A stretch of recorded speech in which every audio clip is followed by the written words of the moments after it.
దాదాపు ఓ 3 దశాబ్దాల క్రితం అందరి యువతలాగే ఓ 20 ఏళ్ల కుర్రాడు జీవితం విసిరే సవాళ్ళను ఎదుర్కొంటూ వాటి సమాధానాల కోసం ఎదురుచూస్తున్నాడు. ఏం చెయ్యాలో తెలియని నిస్సహాయత, ఏమవ్వాలో తెలియని అసహనం. ప్రపంచం ప్రశ్నల పుస్తకంలా కనిపిస్తోందే తప్ప ఎక్కడ చూసినా జవాబు జాడేలేదు. ఇది కేవలం ఆ 20 ఏళ్ల కుర్రాడి సమస్యే కాదు, అప్పటికి ఇప్పటికీ ఎంతో సతమతం అవుతున్న ఎందరో యువత సమస్య కూడా. ఇలా సతమతం అవుతూ ఎటు వెళ్లాలో తెలియని సమయంలో మార్షల్ ఆర్ట్స్ అతనికి మార్గమయ్యింది.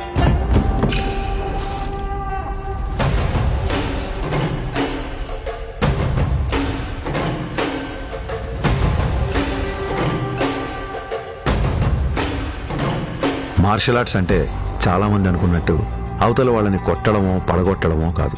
మన అహాన్ని తొక్కిపెట్టి మన కాళ్ల మీద మనం నిలబడ్డం, మన ఆవేశాన్ని అరచేతి అదుపులో ఉంచుకోవడం. ఒంటరితనం, ఒత్తిడిని ఎదుర్కోవడం నేర్పిస్తే శిక్షణ, క్రమశిక్షణ నేర్పించింది కళ్యాణ్ కుమార్ను మన పవన్ కళ్యాణ్గా మార్చింది. సంవత్సరాలు గడిచాయి, కొత్త దారులు ఏర్పడ్డాయి. అలాగే తన సినీ ప్రయాణం మొదలైంది.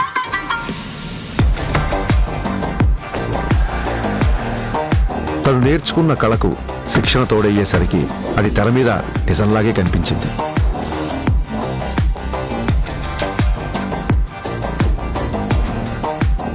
ఆ నిజానికి తన నిజాయితీ తోడయ్యే కోట్ల మంది గుండెల్ని గెలిచింది.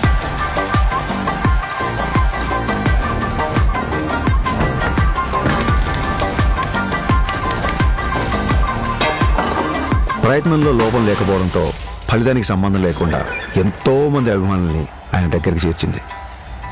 కరాటే, కిక్ బాక్సింగ్, ఎస్క్రిమా, ఇలా మార్షల్ ఆర్ట్ ఏదైనా అదే డిసిప్లిన్, అదే క్రమశిక్షణ. వాటిని కూడా తన సినిమాల ద్వారానే జనాలకు దగ్గర చేశాడు.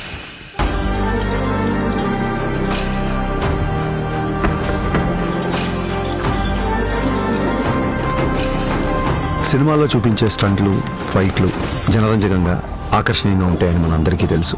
కానీ కళ్యాణ్ గారి సినిమాల్లోకి వచ్చిన తర్వాత ఆ యుద్ధ కళల్లో, ఆ ఫైట్స్లో, ఆ స్టంట్స్లో ఒక హానెస్టీ, ఒక నిజాయితీ, ఒక క్రమశిక్షణ, ఒక నిబద్ధత కనిపించడంతో ఆ మార్షల్ ఆర్ట్స్ అనేవి జనాల్లోకి చాలా వేగంగా దూసుకెళ్ళాయి.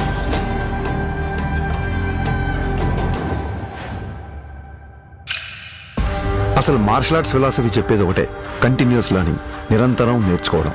అందుకే ఇప్పటికీ ఓ స్టూడెంట్ల మార్షల్ ఆర్ట్స్లో తన ప్రయాణాన్ని కంటిన్యూ చేస్తున్నారు.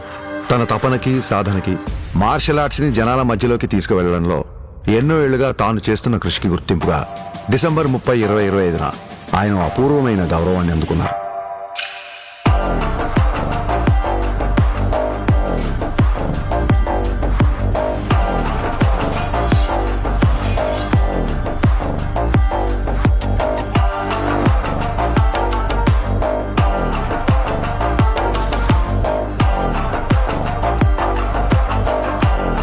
ఈ సత్కారానికి కారణమైన వారు భారతదేశంలో జపనీస్ మార్షల్ ఆర్ట్స్ కి దారి చూపించిన ప్రముఖ గురువు ప్రొఫెసర్ డాక్టర్ సిద్దికీ మహమూదీ గారు. గోల్డెన్ డ్రాగన్ సంస్థ ద్వారా భారతదేశంలో జపాన్ బూడో పరంపర వ్యాప్తికి కృషి చేస్తూ కేవలం దేశంలోనే కాదు, ప్రపంచవ్యాప్తంగా గుర్తింపు పొందిన మార్షల్ ఆర్ట్స్ గురువు ఆయన.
We are pronouncing Pawan Kalyan the first samurai of Andhra Pradesh and the Tiger of Martial Arts.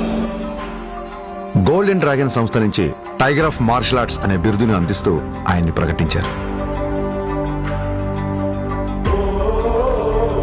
As an honor for him, he is the first person in India being presented this.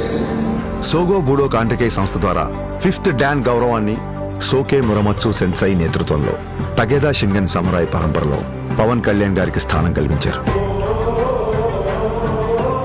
ఇక్కడ tiger అంటే హింస కాదు, హింసను అదుపులో ఉంచే బలం. బలం అదుపులో ఉండాలని చెప్పడమే ఆ బిరుదు యొక్క అర్థం. కళ్యాణ్ గారికి తెలుసు ఈ గౌరవం తన మార్షల్ ఆర్ట్స్ ప్రయాణంలో మరో కొత్త అధ్యాయం మాత్రమేనని. ఈ గౌరవం, గుర్తింపు ఆయన బాధ్యతను మరింత పెంచాయని చెప్పక్కర్లేదు. తన నమ్మకం ఒక్కటే, ఓ దేశపు సంపద అంటే నదులు, ఖనిజాలు, అరణ్యాలు మాత్రమే కాదు, కళలతో, క్రమశిక్షణతో తయారయ్యే యువత. అటువంటి వారే వికసిత్ భారత నిర్మాణ రూపకర్తలు. దృఢమైన శరీరం, చురుగైన బుద్ధి, బలమైన వ్యక్తిత్వాల వైపు దేశ యువత నడిపించడమే తన లక్ష్యం. జై హింద్, జై భారత్.